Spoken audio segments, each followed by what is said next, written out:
Guys, എന്തൊക്കെയുണ്ട്? നമുക്ക് പാലപ്പുഴ പുഴ കണ്ടിട്ട് വന്നാലോ? വായോ. പുഴ കാണണ്ടേ? അങ്ങനെ ഞാൻ പുഴയിലെത്തിയിട്ടുണ്ട് കേട്ടോ. ഇതാണ് നമ്മുടെ പുഴ. അവരില്ലേ മെല്ലെ മെല്ലെ അങ്ങനെ പോയിട്ടുണ്ട് കേട്ടോ. അങ്ങേ അറ്റത്തതാ അവരിയ്ക്കുന്നു. ഇതാണ് പുഴ. ഞാൻ മെല്ലെ മെല്ലെ ഇറങ്ങിക്കൊണ്ടിരിക്കുക ഗൈസ്. പുഴയുടെ വ്യൂ കണ്ടോ ഗൈസ്? നേരെ അപ്പുറത്തുള്ളത് ആർല ഫോറസ്റ്റ് ആട്ടോ. കാണുന്നത് ആർല ഫോറസ്റ്റ് ആണ് കേട്ടോ. നല്ല ആഴമുണ്ട് ഗൈസ്. വെള്ളം കണ്ടിട്ട് നിങ്ങൾ ഇത്രയേ ഉള്ളൂ എന്ന് വിചാരിക്കേണ്ട, നല്ല ആഴമുണ്ട്. ഇതൊക്കെ ഞങ്ങളെ വീടാണ്. ഇത് കണ്ടോ, അടിപൊളിയായിട്ടുള്ളൊരു വ്യൂ ഗൈസ്. നിങ്ങൾക്ക് ഞാനിപ്പോൾ കാണിച്ചു തരുന്നത് കാറ്റിൻ്റെ ആ ഒരു ഫീല്. വെള്ളം കണ്ടോ പോകുന്നത് കണ്ടോ, അടിപൊളിയല്ലേ ഗൈസ്? ഞാൻ ഒന്ന് കാല് നനച്ച് നോക്കട്ടെ, തണുപ്പുണ്ടോന്ന് അറിയില്ല വെള്ളത്തിന്.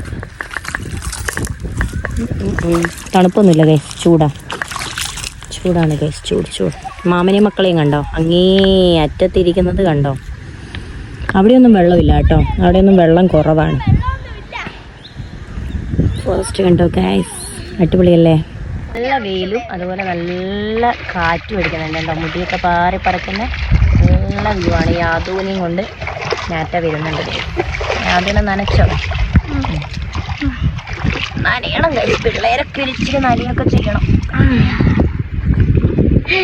കണ്ടില്ല യാതപ്പം അല്ല തൊച്ചു കൊടുക്കല്ലേ യാതപ്പൻ്റെ മുടിയിടുമ്പോ വെള്ളം നനയണം. ചൂടും മഴയും തണുപ്പും എല്ലാം അറിയണം ഗൈസ് പിള്ളേര്, അല്ലേ? അതിപ്പോ അവിടെ പോന്നു വെള്ളത്തിലിറങ്ങണോ? ഭയങ്കര ഇഷ്ട ഗൈസ്, വെള്ളം ഭയങ്കര ഇഷ്ട. വ്യക്തി കണ്ട കളിക്കുന്ന കളി കണ്ടോ? വേണ്ട നീ അവിടുന്ന് വെള്ളത്തിന്ന് കളിച്ചോ. ഇത് കണ്ടോ ഗൈസ്, അടിപൊളി വ്യൂ ആണ്. ഇതിന്റെ ലോങ് വീഡിയോ ഞാൻ പറ്റുന്ന പോലെ എടുക്കും, അപ്പോൾ അപ്ലോഡ് ചെയ്യുന്നതായിരിക്കും. നാളെയോ പറ്റുന്ന പോലെ ഞാൻ അപ്ലോഡ് ചെയ്യുന്നതായിരിക്കും ഗൈസ്. എന്തായാലും വീഡിയോ മിസ് ചെയ്യാണ്ട് കണ്ടോളൂ. അതുപോലെ തന്നെ നല്ല കാറ്റ് ഗൈസ്. ഇവിടെ ഇല്ലേ ഫോട്ടോഷൂട്ടിന്, അതായത് സേവ് ദ ഡേറ്റ് അതുപോലെ കല്യാണത്തിൻ്റെ ഫോട്ടോഷൂട്ട് അങ്ങനെയൊക്കെ വന്നിട്ട് എടുക്കാറുണ്ട് കേട്ടോ. അടിപൊളി വ്യൂ അല്ലേ? കാറ്റിനിങ്ങനെ മുടിയൊക്കെ പറക്കുന്ന. എൻ്റെ കോലമൊന്നും ഞാൻ കാണുന്നില്ല, കാരണം മുട്ടം വെയിലുണ്ടെങ്കിൽ ഇവിടെ തണലുണ്ട്, പക്ഷെ ഞാൻ കാണുന്നില്ല, ഒന്നും അങ്ങോട്ട് മര്യാദയ്ക്ക് കാണുന്നില്ല. അപ്പം എല്ലാവർക്കും വീഡിയോ ഇഷ്ടപ്പെട്ടാൽ ലൈക്ക് ചെയ്യുക, കമൻറ്റ് ചെയ്യുക, ചാനൽ കയറി സപ്പോർട്ട് ചെയ്യുക കേട്ടോ. അതുപോലെ ലോങ് വീഡിയോ മിസ് ചെയ്യാണ്ട് പോയി കാണുക കേട്ടോ.